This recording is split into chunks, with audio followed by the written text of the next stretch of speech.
Hello friends, welcome to our channel IAS Darbar. जुलाई की शुरुआत हो गई है, आज पहला दिन है और आज का डिस्कशन बहुत इंपॉर्टेंट होगा हम सभी के लिए। तो बने रहिए इस डिस्कशन में अंत तक। जैसा कि आपको मालूम है, बहुत सारे एक्सरसाइजेज इस डिस्कशन में होते हैं, जैसे कि हम लोग ऑब्जेक्टिव क्वेश्चन की प्रैक्टिस करते हैं, प्रीवियस डे के क्वेश्चन का आंसर जानते हैं। इसके अलावा आंसर राइटिंग के लिए क्वेश्चन आपको मिलता है और डिस्कशंस को डीपली समझा जाता है बैकग्राउंड के साथ। तो ऑब्वियसली आप लोगों का फ़ायदा हो रहा होगा, लेकिन एक फ्रेंड रिक्वेस्ट है आप लोगों से कि प्लीज़ इस चैनल को शेयर कीजिए। बहुत सारे लोग हैं ऐसे इस चैनल पर जो जानते हैं कि स्टेप अप आईएएस पर ये डिस्कशन बहुत पुराना है, बहुत सालों से होता आ रहा है, लेकिन जो नए लोग हैं उनको आपको बताना होगा। आपके बिना कोऑपरेशन के हम आगे नहीं बढ़ सकते हैं दोस्तों। तो आईएएस दरबार जो चैनल है वो हमारा नहीं बल्कि आपका है, और यहाँ पे हमने एक शुरुआत की है। तो प्लीज़ इसको लोगों तक समझाएं, लोगों को बताएं और एक्सप्रेस के डिस्कशन को एक बार उनको सुनने के लिए कहें। अगर उनका फ़ायदा होगा तो जाहिर तौर पर वो इसमें आगे भी कंटिन्यू करेंगे। आप में से जिन्होंने अभी तक सब्सक्राइब नहीं किया है वो प्लीज़ सब्सक्राइब कर दीजिए। एक महत्वपूर्ण सूचना है आपके लिए कि यूपीएससी ने नोटिफिकेशन जारी किया है आज फिर से, और उस नोटिफिकेशन के अकॉर्डिंगली आप अपना सेंटर बदल सकते हैं। जो भी अपने घर जा चुके हैं, क्योंकि अलग अलग जगह पे जाके लोग तैयारी करते हैं, तो आप प्लीज़, अगर आपको वहाँ से वापस उसी जगह पर नहीं जाना है या इस समय आप उतने कैपेबल नहीं कि अक्टूबर में पहुँच पाएंगे, तो आपके पास जो समय दिया गया है नोटिफिकेशन में उसके अंतर्गत आप अपना सेंटर बदल सकते हैं। यूपीएससी ने ये आपको बता दिया है, और इससे एक बात और क्लियर हो जाती है कि जितने लोगों को ये लग रहा था कि अक्टूबर में हो सकता है कि एग्ज़ाम ना हो, वो उस भ्रांति से बाहर आ जाएं। एग्ज़ाम होगा और पढ़ना शुरू कर दीजिए, क्योंकि जुलाई आ चुका है। कोटेशन से आज के डिस्कशन की शुरुआत करते हैं। कोटेशन है मिशेल ओबामा का, the measure of any society is how it treats it's women and girls. किसी भी सोसाइटी को अगर आपको समझना है, परखना है और जानना है, तो आप ये उस सोसाइटी में जाकर के चेक करें कि वहाँ पर महिलाओं के साथ, लड़कियों के साथ व्यवहार किस तरीके का है, उनके लिए कानून कितने हैं, उनके लिए कानून सजग कितने हैं, और फंडामेंटल राइट्स में उनके लिए राइट्स कितने दिए गए हैं। तो ये उस सोसाइटी के बारे में बताता है, और वहाँ पर वुमेन का एम्पावरमेंट कैसा है। किसी भी सोसाइटी में वुमेन एम्पावरमेंट होगा तो उस सोसाइटी का डेवलपमेंट भी उतना ज़्यादा ही होगा। तो जैसे जब भी आप डेवलपमेंट के बारे में बात करते हैं कि किसी भी इकोनॉमी, जब डेवलप्ड इकोनॉमी की तरफ हम जाते हैं, तो वहाँ पर कुछ एक चीज़ों को ध्यान में ज़रूर रखा जाता है। एजुकेशन, खास करके महिलाओं का एजुकेशन, उनकी हेल्थ, उनका हेल्थ कैपेसिटी कैसा है, उनका रोल पार्लियामेंट में किस तरीके का है, उनका फाइनेंशियल हेल्प में वो कितना रोल प्ले करती हैं। तो ये सब कुछ बहुत इम्पॉर्टेंट है। और ऐसे राइटिंग का एक फेवरेट टॉपिक है वुमेन, एजुकेशन, ये सब पे आपसे सवाल पूछे ही जाते हैं, वहाँ पर ऐसे कोटेशंस आप यूज़ कर सकते हैं। तो आगे बढ़ते हैं डिस्कशन की तरफ, और आज डिस्कशन में कोटेशन आप जान चुके हैं। जो लोग नए हैं उनको बता दें कि हम इस अगले 2 स्लाइड में ये जान लेंगे कि पूरे डिस्कशन में क्या कुछ आपको यहाँ से फ़ायदा मिलने वाला है। तो आर्टिकल, जैसे 3 आर्टिकल होगा आज। जैसे एक तो है गार्डिंग द गार्डियंस, बहुत अच्छा आर्टिकल है।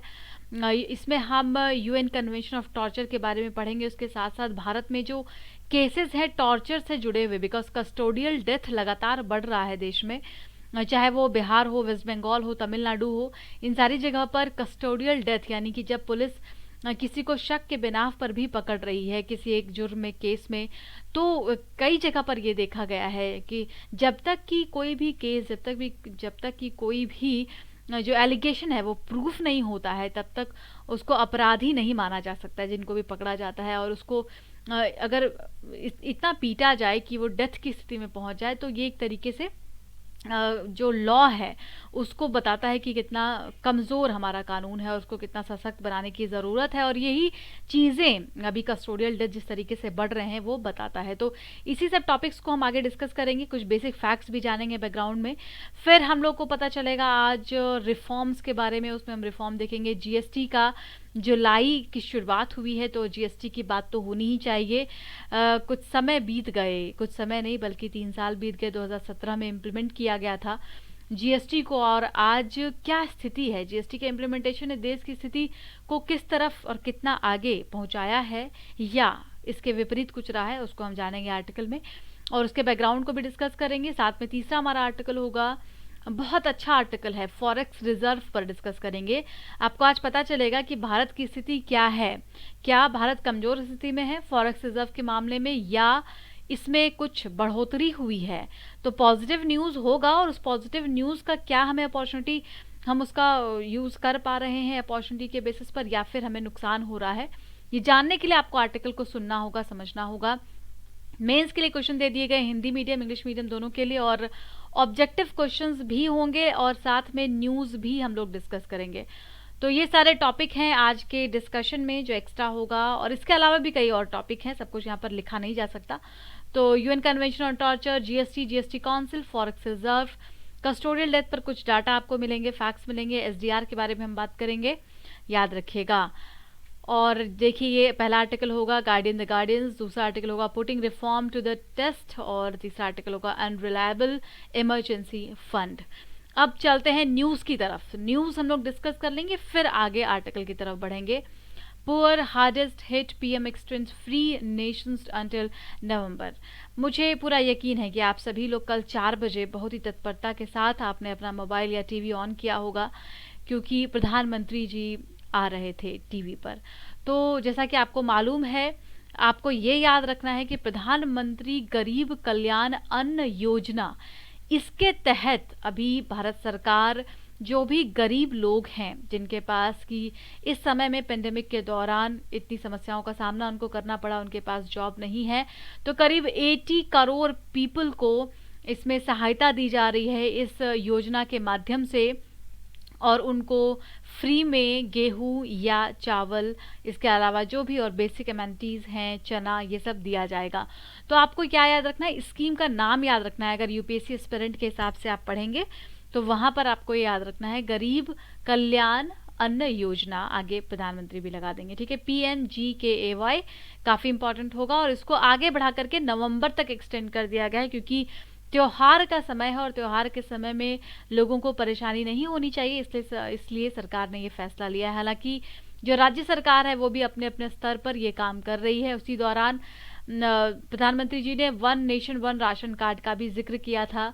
तो इसका प्लान है कि 2021 से इसको पैन इंडिया लेवल पर one nation one ration card को इम्प्लीमेंट कर दिया जाएगा। अगला न्यूज़ बहुत इंपॉर्टेंट है, high tech work for bullet train projects to be done by Indian firm. बहुत इंपॉर्टेंट न्यूज़, जो बुलेट ट्रेन प्रोजेक्ट भारत में है, क्या आपको मालूम है ये प्रोजेक्ट कहाँ से कहाँ तक का है? तो बहुत इंपॉर्टेंट है। बुलेट ट्रेन का प्रोजेक्ट किसको मिला था? जापान को मिला था, मिला है इवन। लेकिन इसमें जो काम करने वाले इंजीनियर्स हैं उसको भी जापान अपनी कंट्री से लेकर के आ रहा था, लेकिन यहाँ पर इंडियन ऑफिशियल्स ने डिस्कस किया और उनका मानना था कि जो हमारे यहाँ भारत के जो इंजीनियर्स हैं वो एनफ कैपेबल हैं इस प्रोजेक्ट को कंप्लीट करने के लिए, और उसमें जो इंजीनियर्स काम करेंगे उसकी जो जिम्मेदारी होगी वो किसी न किसी इंडियन फर्म की होगी, ये आखिर में तय हुआ है।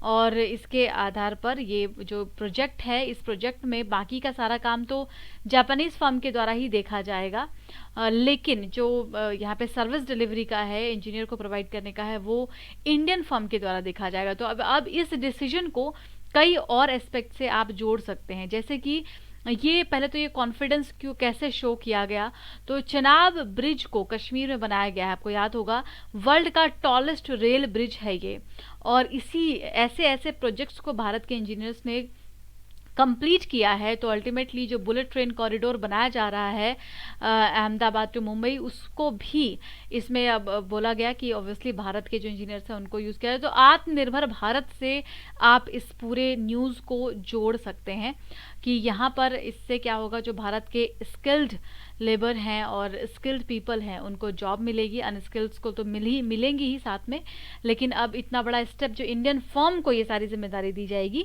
इससे और ज़्यादा इसमें बढ़ोतरी हो जाएगी। आत्मनिर्भर स्कीम को सपोर्ट करने का एक फैसला, इसको आप समझ सकते हैं। अगला न्यूज़ है कोवैक्सीन। कल हमने डिस्कस किया भी था, कोवैक्सीन आपको याद है ना, कोरोना वायरस से लड़ने के लिए वैक्सीन बनाने की बात चल रही है, और उसी में कोवैक्सीन को डिज़ाइन किया है।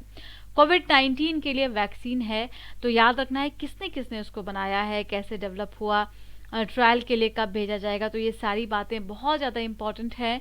इसमें आपको याद रखना है central drug standards control organisation CDSCO ने अलाउ किया भारत बायोटेक इंडिया को, BBIL को, कि ये ह्यूमन ट्रायल के लिए, ह्यूमन क्लिनिकल ट्रायल के लिए कोवैक्सीन का यूज़ शुरू किया जा सकता है।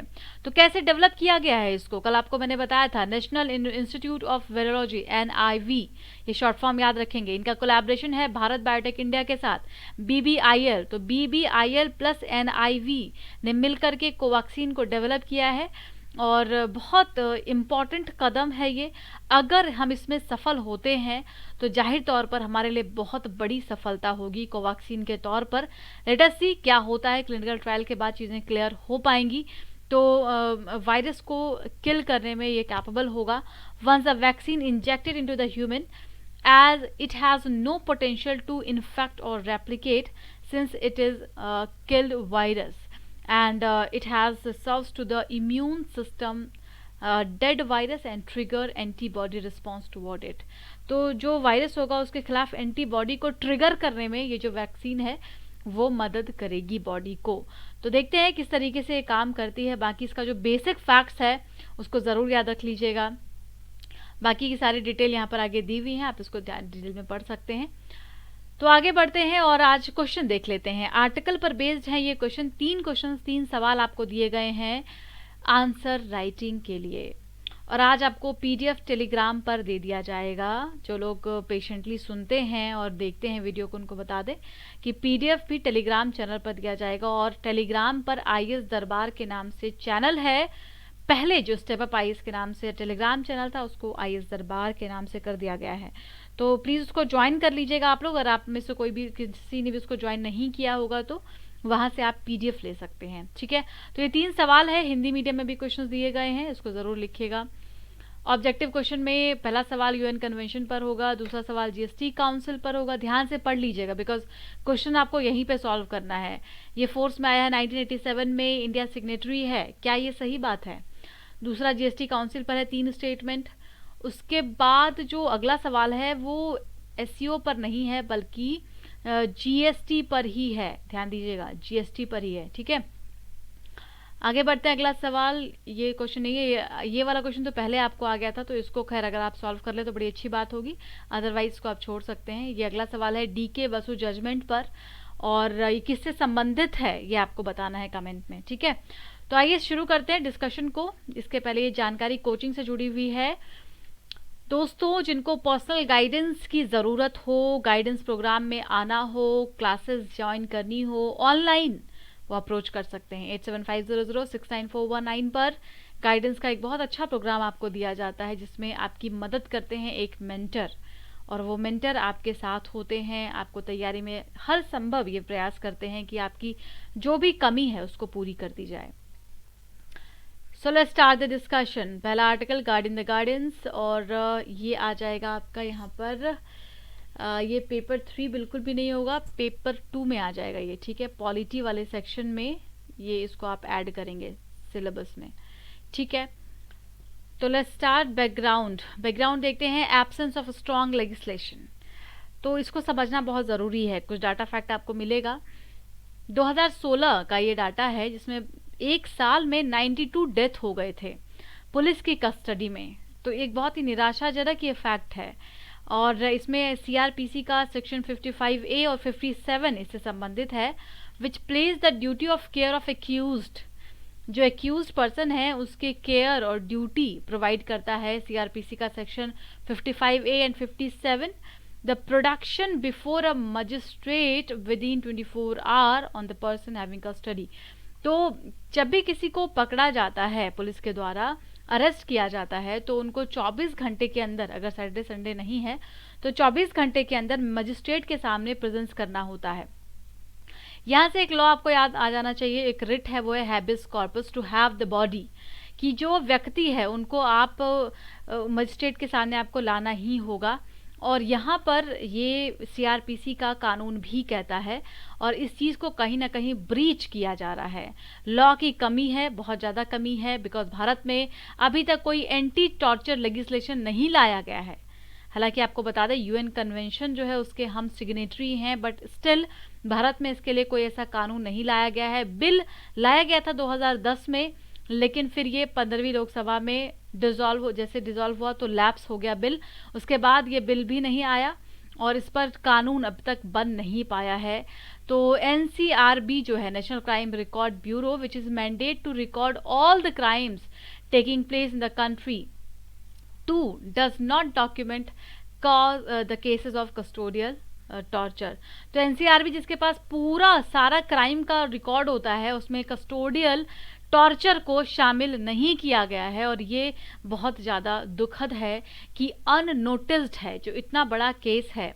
देखिए, वो अपराधी है, उसको अरेस्ट किया गया है, लेकिन अभी उसकी जब तक की सज़ा तय नहीं होती है, कोर्ट के द्वारा बता नहीं दिया जाता, तब तक ये बात साबित कहाँ होती है कि उस व्यक्ति ने अपराध किया है कि नहीं किया है। उसके पहले उसको अलग तरीके से उसको अलग तरीके से टॉर्चर करना और डेथ तक ले जाना, ये कतई सही नहीं है किसी भी डेमोक्रेसी के लिए भी, किसी भी कानून के लिए भी। सो safe guard for the prisoners, तो प्रिजनर्स के सेफ गार्ड के लिए काम होना चाहिए, ये आपका फंडामेंटल राइट्स भी कहता है। प्रोटेक्शन फ्रॉम टॉर्चर प्रोवाइड करता है फंडामेंटल राइट आर्टिकल 21। कैसे, आपसे क्वेश्चन पूछा जा सकता है। तो आर्टिकल 21 में क्या क्या चीज़ें कही गई हैं? राइट टू लाइफ के अंतर्गत क्या क्या आता है? Right to free legal aid, right to against the inhuman treatment, right against custodial harassment, ये सारी चीज़ें आपके राइट टू लाइफ में आती हैं, जिसको कि इंश्योर करना चाहिए लॉ एंड ऑर्डर को, साथ में पॉलिसी मेकर्स को। And section 41 of CrPC was amended 2009। 2009 में सीआरपीसी को भी अमेंड किया गया और सेक्शन 41 में ABCD को जोड़ा गया। To arrest and under this section, arrest and detention for the interrogation have reasonable grounds। जब भी अरेस्ट किया जाएगा तो उसका एक रीजनेबल ग्राउंड होना चाहिए, डिटेंशन का रीजनेबल ग्राउंड होना चाहिए, और उसमें प्रॉपर प्रोटेक्शन दिया जाना चाहिए। Section 41D of CRPC provides that when any person is arrested and interrogated by the police, he shall be entitled to meet an advocate of his choice। तो जो अधिकार हैं, सेक्शन डी में भी कहा गया है कि अपनी चॉइस का एडवोकेट वो कर सकते हैं, और इंटेरोगेट करने का भी अपना तरीका है, उसको भी उनको जवाब देना होता है, रीजनेबल ग्राउंड होना चाहिए, और तब इंटेरोगेशन के लिए ले जाया जाना चाहिए। आगे हम देखेंगे, और बहुत सारी इसमें चीज़ें कही गई हैं। जैसे DK बसु हम लोग केस जजमेंट जानने वाले हैं, तो वहाँ पर भी बहुत सारी चीज़ें कही गई हैं जो आर्टिकल के दौरान हमें पता चलेगा। सो UN कन्वेंशन अगेंस्ट टॉर्चर के बारे में थोड़ा सा जिक्र कर लेते हैं। ये जो कन्वेंशन है, ये क्यों लाया गया? For the other cruel, inhuman and degrading treatment, कोई भी ऐसा इनह्यूमन ट्रीटमेंट अगर होता है, एंड और the punishment is commonly known as the UN convention against torture, UNCAT, याद रख सकते हैं इसको आप। 1987 जून में इसको ये फोर्स में आया, 87 में, याद रखिएगा। इंडिया ने बाकायदा इसको साइन भी किया है, ठीक है, 1997 में, लेकिन उसके बाद से कोई ऐसा कानून नहीं बना, रेटिफाई अभी तक भारत ने इसको नहीं किया है, तो ये याद रखिएगा। चलते हैं आर्टिकल की तरफ। आर्टिकल को जो लिख रहे हैं वो बहुत ज़्यादा एक्सपीरियंस्ड हैं इस मामले में, उन्होंने, इनका बहुत ज़्यादा एक्सपीरियंस रहा है इस पूरे फील्ड में, तो बहुत अच्छे से उन्होंने लिखने की कोशिश की है आर्टिकल को। साथ में शुरुआत करते हैं कि अभी जिस तरीके से तमिलनाडु में केस हुआ, कस्टोडियल डेथ ऐसा हुआ, और उसके अलावा भी कई जगह, कई ऐसे राज्य हैं जहाँ पर ये सेम चीज़ें होती हैं। तो ऐसे में लगता है कि DK बसु जजमेंट जो 1987 में आया था, उसको इम्प्लीमेंट किया जाना चाहिए, और उसको सही तरीके से इम्प्लीमेंट कहीं ना कहीं नहीं किया जा रहा है। इस जजमेंट में जो भी बातें कही गई थी उस बेंच के द्वारा, उसको सीरियसली अभी तक फॉलो नहीं किया जा रहा है, और शायद इस वजह से ही ये कस्टोडियल डेथ लगातार न्यूज़ में आते रहते हैं, और हर साल इसकी संख्या जो है वो बढ़ती जा रही है। तो किसी भी डेमोक्रेसी के लिए कितना खतरनाक हो सकता है ये। वेयर वी फेल, अभी कहते हैं कि कंट्री कौन कौन सी जगह पर फेल हो रहा है। जब हम कस्टोडियल डेथ की बात करते हैं या प्रोटेक्शन प्रोवाइड करने की बात करते हैं, तो वहाँ पर हम देखते हैं कि जो DK बसु जजमेंट का ऑपरेशनलाइजेशन है वो सही तरीके से, उस स्पिरिट से नहीं हो रहा है, और इसका इम्प्लीमेंटेशन उतने तेज़ी से नहीं हो रहा है जितना होना चाहिए। साथ में जो पुलिस मैन या उस डिपार्टमेंट में अगर कोई व्यक्ति गलत काम कर रहा है, तो उनमें जो एकजुटता है, कहीं ना कहीं हम उसको तोड़ नहीं कर पा रहे हैं, उसको ब्रेक नहीं कर पा रहे हैं, और क्रिमिनल प्रोसिक्यूशन को लेकर के जो भी एफिशिएंसी बरतनी चाहिए और जो भी चीज़ें सिस्टम में आना चाहिए, उसको कहीं ना कहीं नहीं लाया जा रहा है कंट्री के अंतर्गत, और इसको ऑब्वियसली एक अभिशाप की तरह समझा जा सकता है। यहाँ पर ये कुछ एग्जाम्पल भी देते हैं। जस्टिस ए एस आनंद ने कहा है कि किसी भी डेमोक्रेसी के लिए बहुत बड़ा अनाथमा होता है, बहुत बड़ा अभिशाप होता है जब कि वहाँ पर टॉर्चर हो रहा हो, खास करके रॉयल एग्जाम्पल देते हैं, royal commission of UK, law commission, police commission in India, और इस तरीके से कई सारे जो जजमेंट्स आए हैं वहाँ पर इस बात को हाईलाइट किया गया है कि टॉर्चर जो है उसको कम करना होगा, उसको ख़त्म करना होगा, और सही तरीके से सही कानून को इस्तेमाल करते हुए, फॉलो करते हुए प्रोसीजर्स को आगे बढ़ाने की ज़रूरत है, जिसको यहाँ पे ये हाईलाइट कर रहे हैं। द फर्स्ट 11 कमेंडमेंट्स इन 1996। तो देखिए क्या क्या चीज़ें कही गई हैं। डीके बासु जजमेंट जो है वहाँ पर किन किन बातों का ध्यान रखने को कहा गया है ऑफिशियल्स को। तो जब भी किसी व्यक्ति को अरेस्ट किया जाएगा तो यहाँ पे जो ऑफिशियल्स होंगे must carry the name tag and full identification. Arrest memo must be prepared. ऐसा नहीं कि कोई भी गया और उसने अरेस्ट कर लिया, आपको पूरी तरीके से खुद को भी प्रेजेंट करना है, पूरा अरेस्ट मेमो प्रिपेयर करके जाना है, एंड कंटेनिंग ऑल डिटेल्स, जो भी अपराध है उसके लिए सारी डिटेल आपको प्लेस करनी है, रखनी है कि अरेस्ट क्यों किया जा रहा है। टाइम और प्लेस दोनों को मेंशन करना होगा कि व्यक्ति को अरेस्ट करके आप कौन सी जगह पर लेकर के जा रहे हैं। साथ में उस पूरी मेमो को आपको अटेस्ट करवाना होगा किसी न किसी फैमिली मेंबर से या बिल्कुल क्लोज फ्रेंड से जो उस व्यक्ति का है। तो ये इस बात को यहाँ पे ध्यान रखना होगा। इसके अलावा लोकेशन जो है अरेस्ट का वो बताना होगा, उनकी फैमिली वालों को या फ्रेंड को उसको बताना होगा।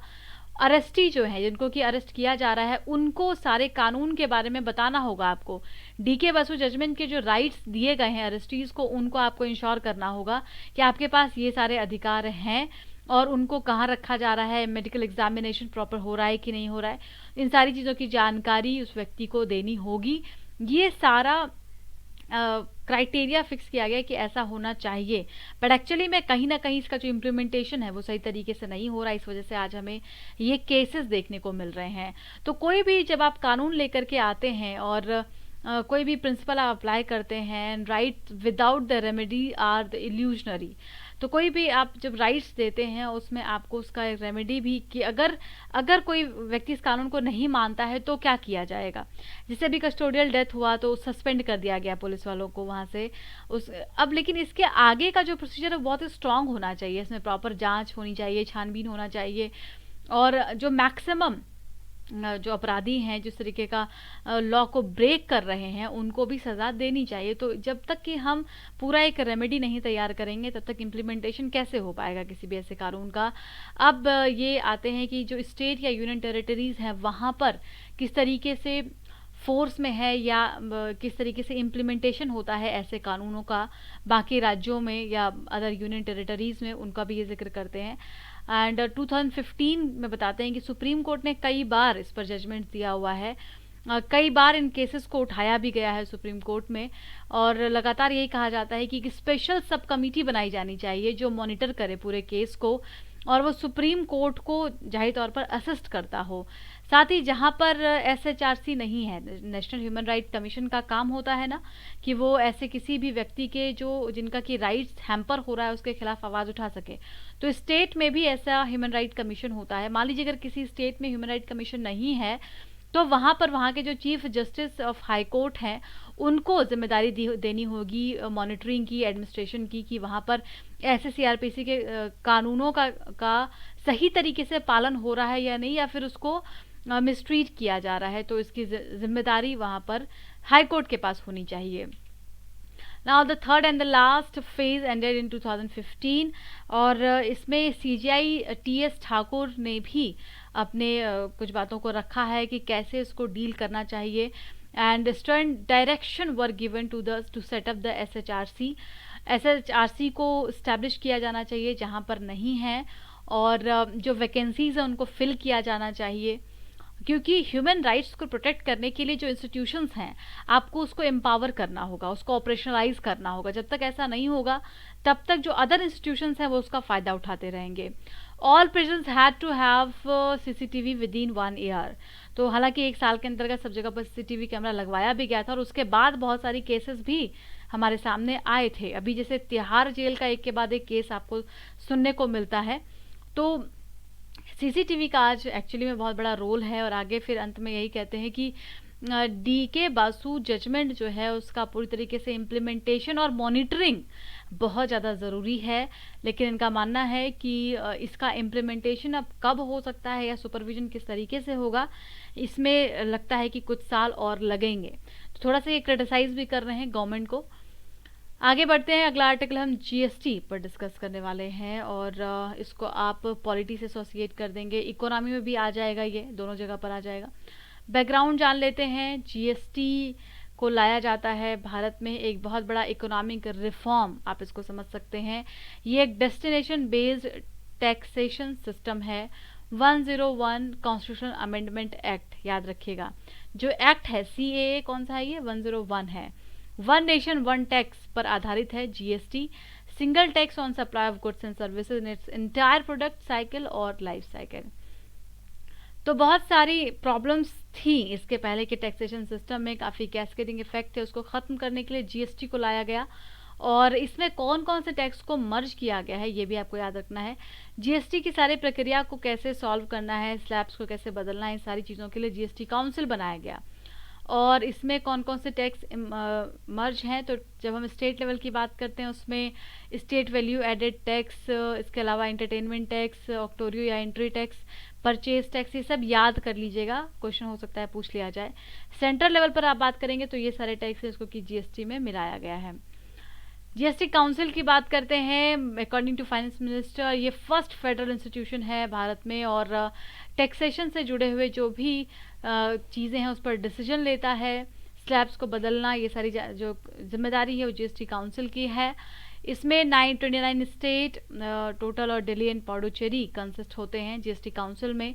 इसके अलावा सेंटर का 1/3 वोटिंग राइट होता है और स्टेट का 2/3 वोटिंग राइट होता है। डिसीजंस जो है वो मेजॉरिटी पर लिया जाएगा, जो काउंसिल की मेजॉरिटी डिसीजन आएगी उस पर डिसीजन लिया जाएगा।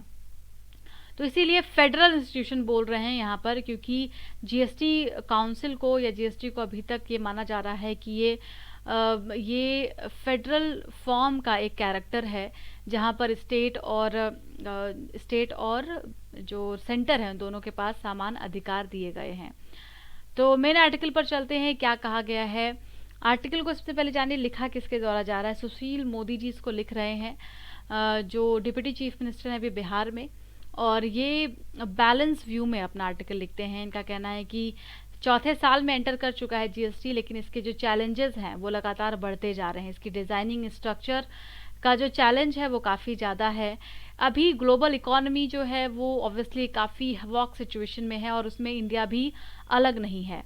तो अभी हम डायरेक्ट जीएसटी को किसी भी चीज़ के लिए जिम्मेदार नहीं ठहरा सकते। वहाँ पर जो अभी पेंडेमिक है की वजह से, या फिर अदर जो ग्लोबल इकोनॉमिक टेंशन्स हैं, ट्रेड टेंशन है, ये सब एक कहीं ना कहीं अपना रोल प्ले कर रहे हैं इकोनॉमी को डाउनफॉल करने में, नीचे लेकर के जाने में। और उसी में अब जीएसटी को भी एनालिसिस करना होगा कि इसका क्या रोल है और आगे क्या और हो सकता है। इकोनॉमिक डाउनफॉल हर जगह पर है जैसा आपको मालूम है, और अभी मई अगस्त की बात करें तो बाकी सारे इंस्टीट्यूट्स ने भी इंडिया का बता दिया है कि क्या स्थिति रहेगी, ग्रोथ रेट कितना रहेगा। 5.4% 2019 का ये बताते हैं मई अगस्त में। अभी तो खैर हम बात ही नहीं कर सकते, बिकॉज अभी नेगेटिव में ग्रोथ रेट को अज्यूम किया जा रहा है। टफेस्ट चैलेंज कैसे है जीएसटी काउंसिल के लिए, तो अब ये मुद्दा है यहाँ पर कंपनसेशन का।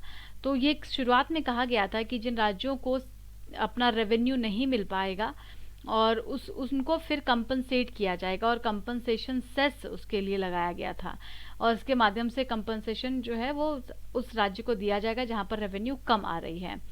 तो अब ऐसे में क्या हुआ कि जाहिर तौर पर सरकार की तरफ से सही समय पर कंपनसेशन राज्यों को नहीं दिया जा पाया, जिस पर हमने काफ़ी आर्टिकल को पहले डिस्कस भी किया है।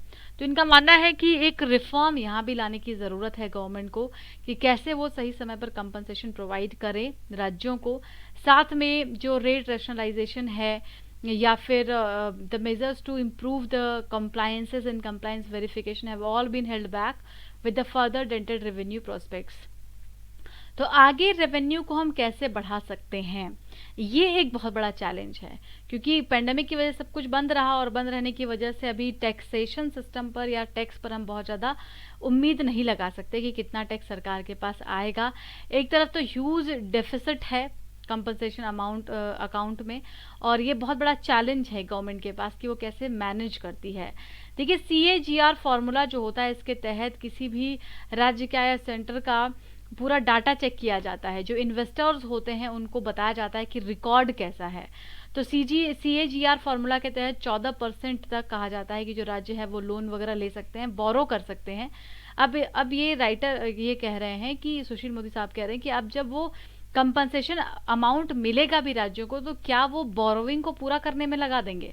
क्योंकि जो आप अमाउंट सरकार को देंगे, राज्य सरकार को देंगे, वो अपने यहाँ पर उनके पास अभी दो चैलेंज है। एक तो ये कि उनको बोरो करना पड़ेगा अपनी इकोनॉमी को आगे रन करने के लिए, और अगर वो बोरो करते हैं फिर आप जब कंपनसेशन अमाउंट उनको प्रोवाइड करेंगे तो उनको उस अमाउंट को कहाँ यूज़ करना है? कंपनसेशन को मैनेज करने में यूज़ करना है जो बोरो किया है, या फिर उसको इन्वेस्टमेंट आगे इन्वेस्ट करना है, डेवलपमेंट में लगाना है? तो ये बहुत बड़ा चैलेंज है, और ऐसे में एक सीरियस फाइनेंशियल क्राइसिस से राज्य और सेंटर दोनों गुजर रहा है। तो ये दोनों चीज़ों को यहाँ पर कह रहे हैं। लेकिन ऐसे में GST काउंसिल को कोऑपरेटिव फेडरलिज्म को कैसे बढ़ावा दिया जाए, कैसे दोनों की मजबूरी को समझते हुए आगे प्लान्स बनाए जाएं, ये ज़्यादा ज़रूरी होगा। तो इस समय में सेंटर का क्या डिसीजन होगा ये, और स्टेट को कैसे मदद करती है, ये जानना भी काफ़ी इम्पोर्टेंट होगा, क्योंकि स्टेट को भी बोरो करना होगा और उसके बाद उनको ऑब्वियसली लोन को रीपे करना है। तो कंपनसेशन पीरियड को वो एक्सटेंड करके 21-22 तक अगर लेकर के जाते हैं, एक्सटेंड कर देते हैं, तो उसको कैसे यूज़ करेगी स्टेट, ये सब अभी आगे एक डिबेटेबल इशू है, और जो भी है पार्ट ऑफ द एनालिसिस है कि क्या होता है आगे। Now long term to finance the compensation. अब ये कह रहे हैं कि कुछ लोगों का ये मानना है कि सरकार को, सेंट्रल गवर्नमेंट को लॉन्ग टर्म बोरो कर लेना चाहिए और कंपनसेशन जो अमाउंट है वो स्टेट गवर्नमेंट को दे देना चाहिए, फाइनेंस कर देना चाहिए। लेकिन साथ ही ये भी कहते हैं कि अगर आप ऐसा सोच रहे हैं तो सेंटर के पास भी एक लिमिटेड अमाउंट होता है, क्योंकि लोगों का ये मानना है कि सेंटर के पास फिर एनफ टाइम होगा कि सिचुएशन से वो बाहर आ जाएगी और लॉन्ग टर्म जो उनका बोरोइंग है वो उसको चुका देगी और स्टेट का भी फ़ायदा हो जाएगा। लेकिन ये जो बोरो करने वाला आइडिया है सेंटर का, सेंटर के पास लिमिटेड स्पेस होता है, क्योंकि उनकी भी अपनी फिस्कल रिस्पॉन्सिबिलिटी होती है। तो ये कहते हैं कि सेंटर का ये सुझाव मानना काफ़ी मुश्किल भरा हो सकता है। कुछ लोगों का ये मानना है कि काउंसिल को बोरो कर लेना चाहिए, GST काउंसिल को, सेंटर से गारंटी के आधार पर। लेकिन इनका कहना है कि GST काउंसिल के पास ऐसा कोई मैंडेट नहीं है कि वो लोन ले सके। आगे ये सुझाव अपना रखते हैं, इनका कहना है कि अब अल्टीमेटली हमें रेट्स के बारे में सोचने की ज़रूरत है।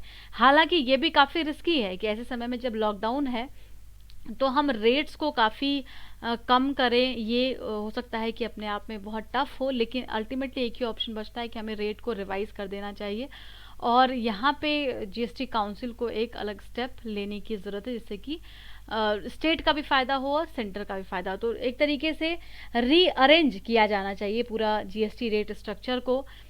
इसमें अभी तक जिस तरीके से इसको बांटा गया है उसको फिर से चेंज किया जाए।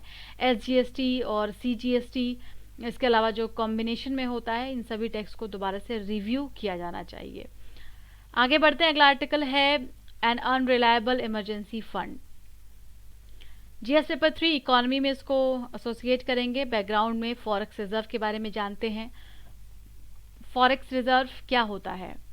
किसी भी इकोनॉमी में जो फॉरेन करेंसी एसेट होते हैं, अब वो किसी भी रूप में हो सकते हैं।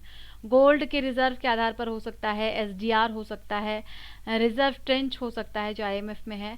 तो ये आपका फॉरेक्स रिजर्व होता है, ठीक है।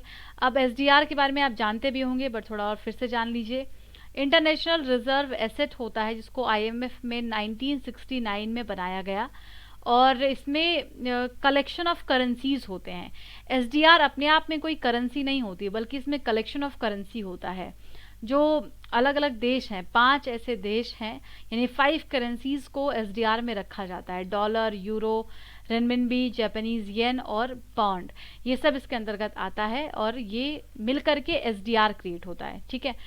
तो आइए फॉरेक्स रिजर्व के बारे में बहुत इंपॉर्टेंट बात तो ये है कि इंडिया का जो फॉरेक्स रिजर्व है वो काफ़ी आगे बढ़ चुका है और इसने ये अब चाइना और जापान के बाद एशिया में आ गया तीसरे नंबर पर।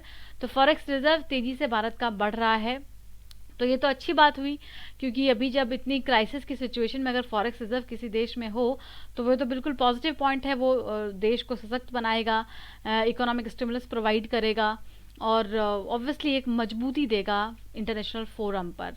लेकिन अगर इस अपॉर्चुनिटी का फ़ायदा नहीं उठाया गया तो ये डेंजरस भी हो सकता है किसी भी इकोनॉमी के लिए। अच्छा, फॉरेक्स रिजर्व कैसे बढ़ा ये जानना चाहिए आपको। तो दो ऐसे कारण रहे जिसकी वजह से फॉरेक्स रिजर्व बढ़ा है। पहला तो ये कि जो फॉरेन इंस्टीट्यूशनल इन्वेस्टमेंट हैं वो बढ़े हैं। अभी देखिए मार्च अप्रैल में लोग पैसा निकाल रहे थे भारत से, लेकिन फिर से मई जून में लोगों का ट्रस्ट वापस आया इंडियन मार्केट में और फिर से उन्होंने इन्वेस्टमेंट शुरू किया। इसके अलावा दूसरा जो मेन कारण है वो है क्रूड ऑयल के दाम का कम होना। क्योंकि हमें इंपोर्ट बिल कम देना पड़ा क्रूड ऑयल खरीदने के लिए, तो इस वजह से यहाँ पर हमें फ़ायदा मिला और ये सरप्लस अमाउंट जो आप देख रहे हैं फॉरेक्स रिजर्व का, उसके पीछे ये कारण है।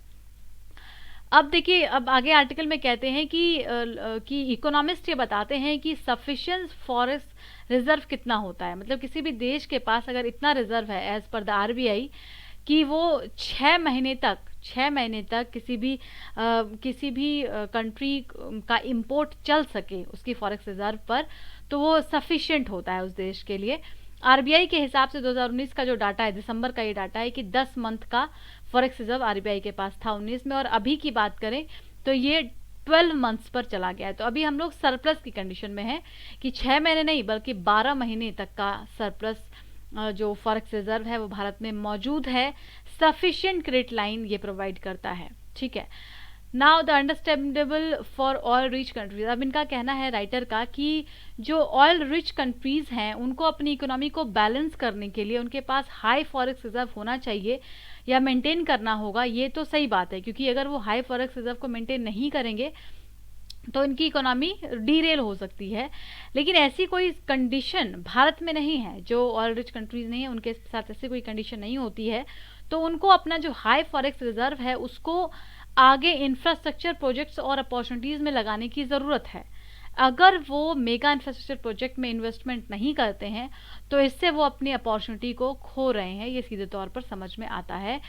तो इंडियन गवर्नमेंट कैसा कदम उठा रही है, इंडियन गवर्नमेंट क्या कर रही है।